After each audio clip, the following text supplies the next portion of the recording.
Prophet says a backbiter will not enter paradise.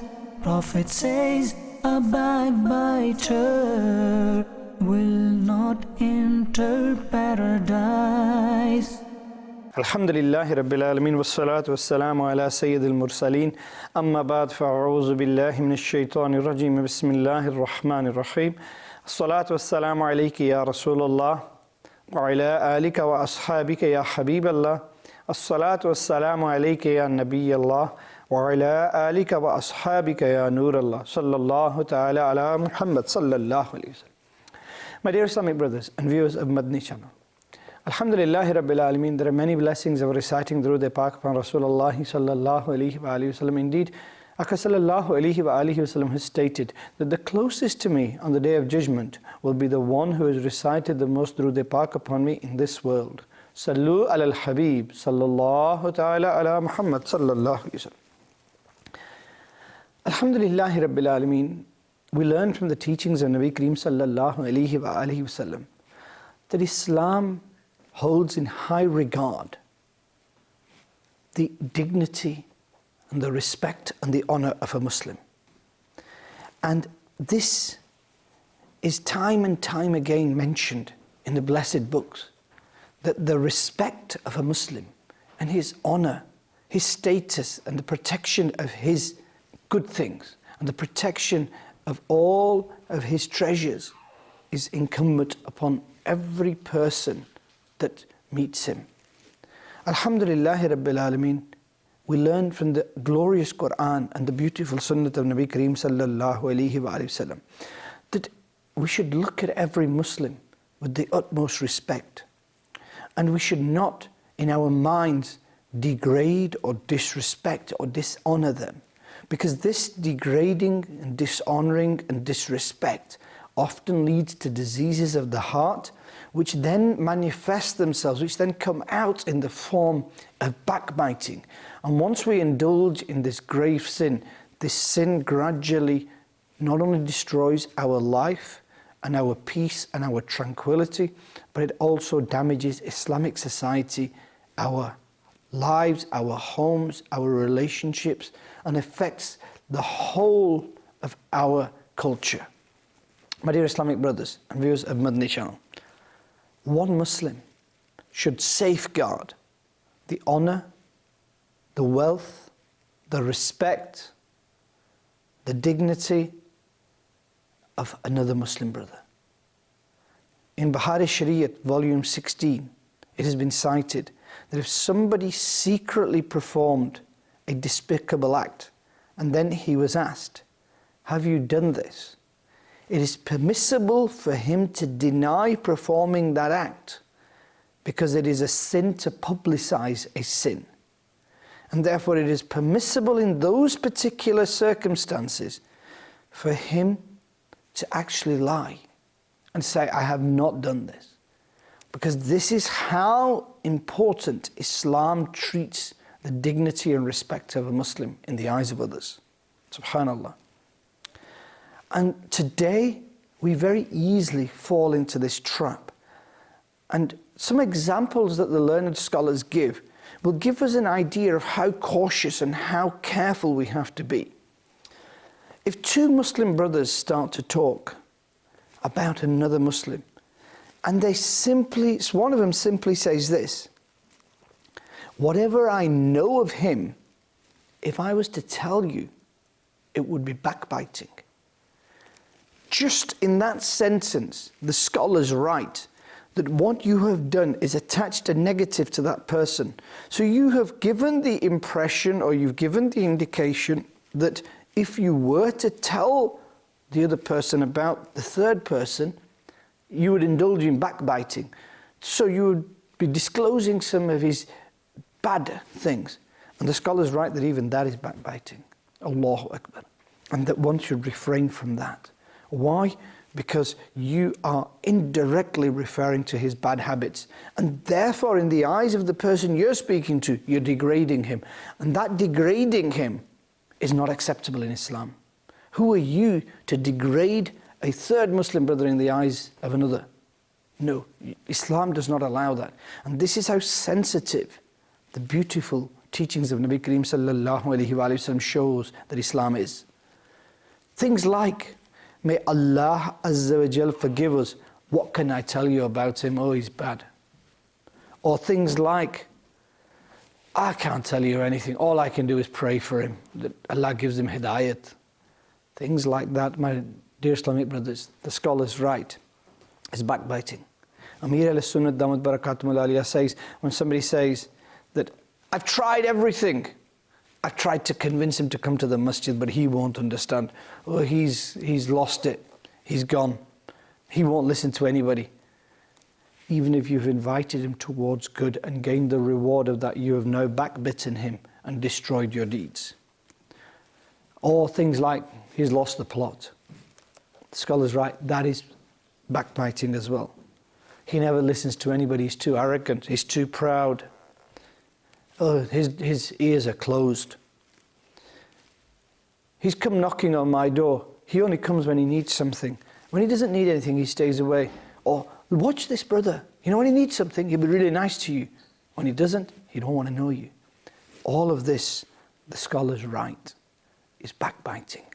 And yet, because we don't think it is, indirectly the shaitan is leading us into a path of sins. My dear Islamic brothers and viewers of Madani Channel, if we all held in high esteem all those around us, not only would our mind and our hearts find rest, because a lot of the convoluted confusion that goes on in our hearts and minds is about the bad characteristics of others, and he's like this and she's like this and he said this and he might have said that and he might have done this, and all that serves to confuse and destroy our peace and tranquility. But if we were to have a blissful and happy mind, he might have a bad habit with nothing to do with me. He's a good man. She's a good sister. She's this. He's good. Have nice opinions about everybody. Your life would change. SubhanAllah. My dear Islamic brothers and viewers of Madani Channel, Islam is so sensitive when it comes to the feelings of others that we're not permitted to hurt anybody's feelings, no matter what happens. And in volume 29 of Fatawa Rizviya Sharif, Ala Hazrat Azimul Barkat Imam Ahmad Raza Khan alayhi rahmatur rahman says that, narrating a hadith mubarakah, without being compelled, whoever presents himself willingly to be disgraced is not from amongst us. So what this beautiful hadith mubarakah is saying to us is this, that you are not allowed to even put yourself in a position where you would lose your dignity and respect. And it gives us an idea of how dignity and respect is preserved in Islam. That you yourself, being in control of everything and willingly and knowingly, Islam prohibits you from putting yourself in a position where you will be degraded and disrespected. So how can Islam allow you to degrade others? It can't, and it doesn't. And backbiting, therefore, is a grave, grave sin. My dear Islamic brothers and viewers of Madani Channel, the way that Islam protects us is that even when we're making dua, the scholars write that we need to be careful if we're praying for our brothers and sisters and relatives. We don't want to, even during the dua, mention their sins and ask for forgiveness for them. Keep it general. And what the scholars write is that if you want to make a general point, make it generally. Do not target a specific person or a specific group. In Bahari Shariat, page 173, volume 16, it is written that backbiting against an entire populace of a particular town or city is not considered to be backbiting. So if you said the whole town is like this, because the people cannot be identified, a group cannot be identified, a person cannot be identified, this is not backbiting. So a statement like the people of X town are such and such, that is just a general statement, and it's not classed as backbiting because nobody can be identified. Because without doubt, not everybody in that town can be like the way you're saying, but you're referring to a group, but that group cannot be identified. And so long as they can't be identified, their respect and honor cannot be decreased, and they cannot be degraded, and they are not identified, and therefore they're not targeted, and therefore it is not backbiting. But at the same time, look at the beauty of Islam. Even imitating a crippled person, not speaking with your tongue, but imitating them. For example, if somebody has an eye ailment and only one of their eyes operates, if you did this and pretended that you were copying them, Islam considers that to be degrading and considers that to be backbiting. Somebody walks with a limp and you try to copy them in a mocking way, Islam considers that to be backbiting. This is the beautiful deen of Nabi Kareem sallallahu alayhi wa alayhi wasallam. And what Aka Kareem sallallahu alayhi wa sallam taught us, that if you wanted to help your brothers and you sat with a lot of people, and if you generally made a statement, people do this, but they shouldn't, and nobody could identify the particular person, or even that particular person might be able to think that it might relate to me, but nobody could identify him, that isn't considered backbiting. Islam, alhamdulillahi rabbil alameen, is not only a beautiful religion, but a very wise one as well. And so Islam allows you in certain circumstances to disclose certain things. So it's not that these are the strict rules. When we look at the rules of Sharia, they are beautiful. And the scholars write that we have this misconception these days that it's where the law of the land is there, you should follow that, and there is some sort of conflict with Sharia. People are making that up. The difficulty is that we have lack of understanding. Indeed, it is written that where there is no clash between the laws of Sharia and the law of the land, and by disobeying the law of the land, you will put your own reputation and your status and your dignity into question. It is incumbent upon you to comply with the law of the land. And in this modern society, in the different countries that we live in, there is no difficulty with complying with the law of the land, because the law of the land never tells you to do anything which is against Sharia. The law of the land will always tell you to stay away from the evils of society. The law of the land never compels you to do anything. And this is where the misconception is. And the scholars write that if you are living in such a country, then it is important that you comply with the law of the land. My dear Islamic brothers and viewers of Madani Channel, in certain situations, it is permissible to backbite against certain people. For example, to identify and to highlight people with mistaken beliefs or corrupt beliefs. The scholars write that it is important and allowed that you can backbite and identify people with deviant beliefs and those who corrupt people's minds, so that others can be saved from the danger. Another time where you are allowed to disclose other people's faults is to help save others from harm. So if you know that a particular person is wicked, is a fraudster, is a liar, is a deceiver, is a cheat, then it is permissible for you to tell the people to stay away from him. If you know that a particular trader sells faulty goods or defective goods, for example, you buy something and you find out that this is defective and it's a fake, it's not real. Should you say that this trader is a liar, his business is corrupt? Is that backbiting? The scholars write, no, that isn't backbiting. Indeed, they base it upon a beautiful hadith mubarakah of Nabi Kareem sallallahu alayhi wa sallam, where the best of creation sallallahu alayhi wa sallam said this: you save yourselves from the conversation of the evildoer, but when will people recognize him? Talk about evildoers' evil habits which he possesses, so people can save themselves. Beautiful hadith mubarakah in Sunnah Kubra, volume 10, page 354, hadith number 2914. So, like we identified that backbiting is allowed when it comes to talking about people with corrupt beliefs to save others and identify people, or with fraudsters or those who deceive people to let everybody know, or those who sell defective goods.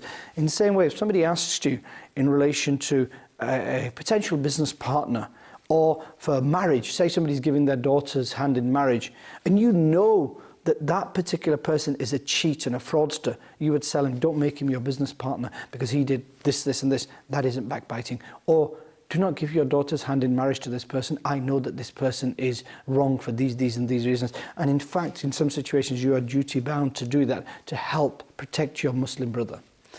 Then it is also permissible to talk about others behind their back and talk about their defects when you are filing a complaint in the justice system, in the court. You're talking to police officers and you're giving your statement. This is not considered to be a sinful form of backbiting. With the intention to correct a wrongdoer, it is permissible to complain to somebody who is in charge of them. For example, if an employee is doing something wrong and you find out about it, you can tell the employer so that they can chastise or control the employee, or you can complain about a murid, a disciple, in the court of his beed, in the court of his spiritual guide, or you can complain to a father about his son and tell them, or you can complain about a wife to the husband if she has faults which he does not know about, with the intention that he will assist, or vice versa. And these are all permissible forms of talking about somebody's defect behind their back. The others that the scholars write is this, that it is permissible to talk about a person by name to obtain an official religious verdict, a fatwa.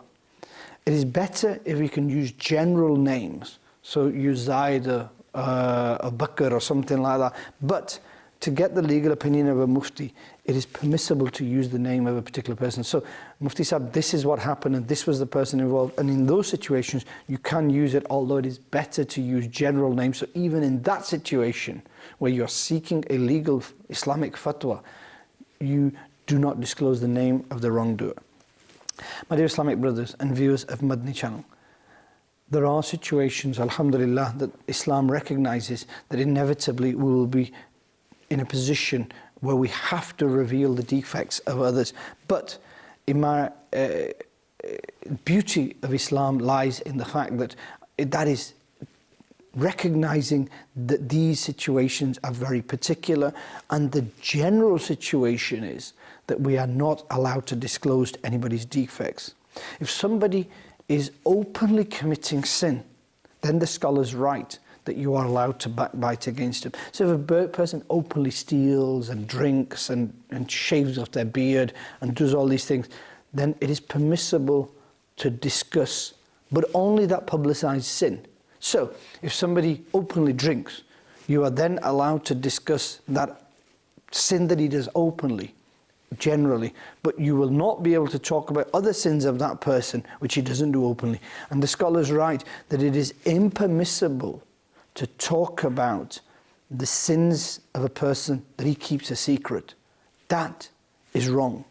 If he openly goes out and steals and he's not ashamed of it, or openly does the wrong thing and he's not ashamed of it, then it's permissible to talk about that particular sin.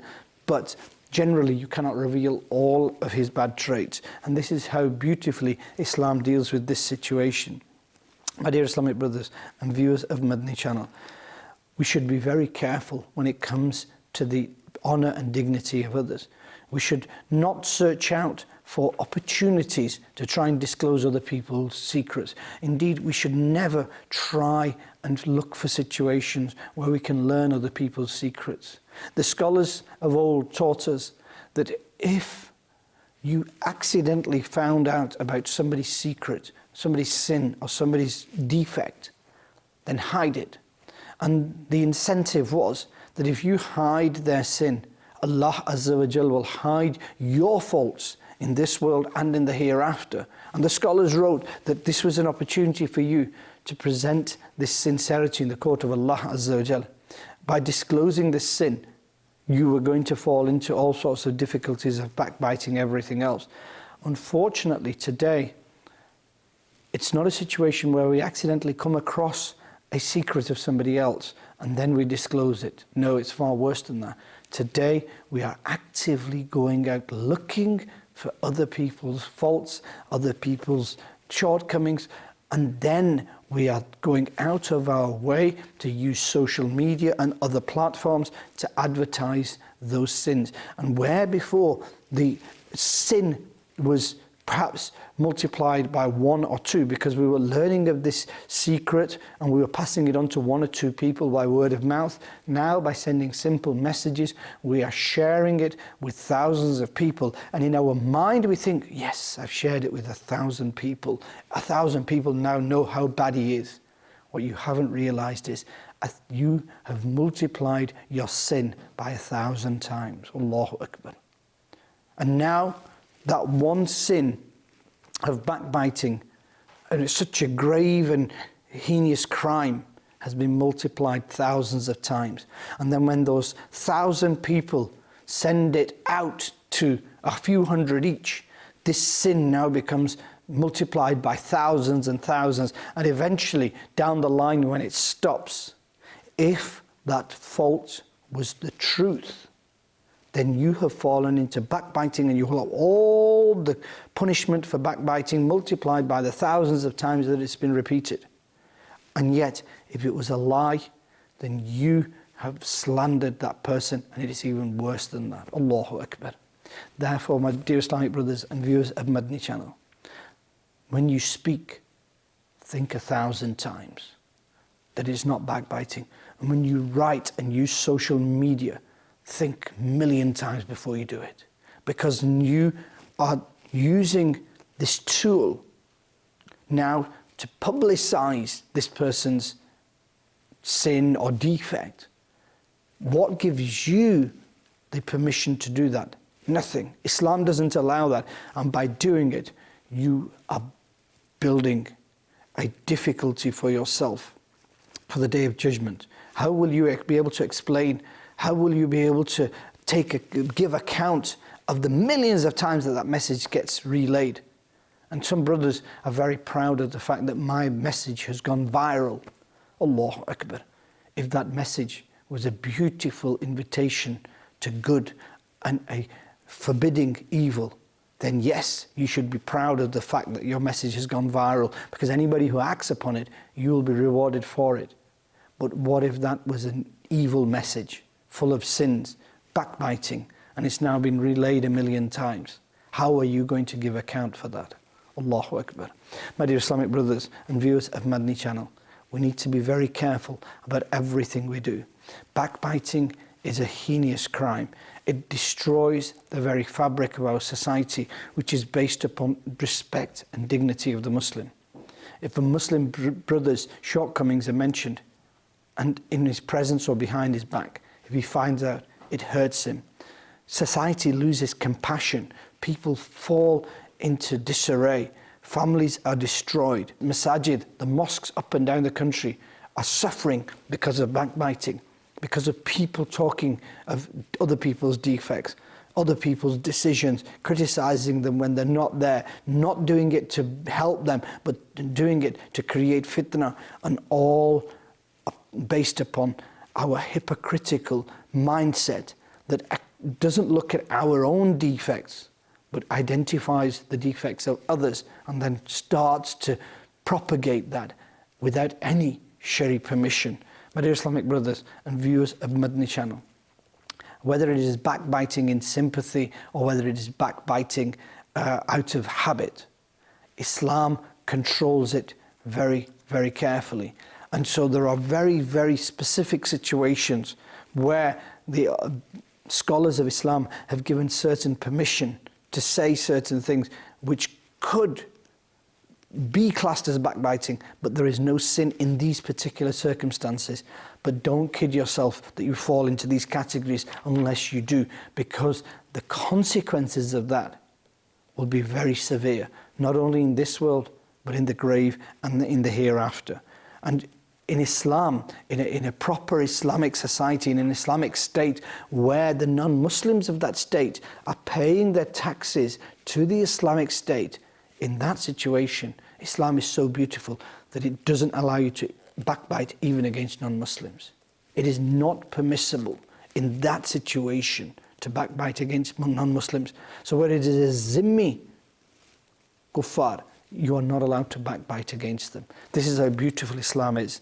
And my dear Islamic brothers and viewers of Madani Channel, when it comes to the deviant, let me narrate to you this, that two deviants those with bad beliefs, visited Sayyidina Abu Bakr Muhammad bin Sareen rahmatullah alayhi, and they said, let us quote to you a hadith Mubarak, and he said, no, I don't want to listen to you. Let us quote to you an ayat of the Quran, and he said, I don't want to listen to you, go away. And after they had gone, his disciples asked him, okay, Hazrat, why didn't you just listen to them? They weren't going to quote hadith and Quran. And he said, no, my belief, my iman is the greatest treasure I have.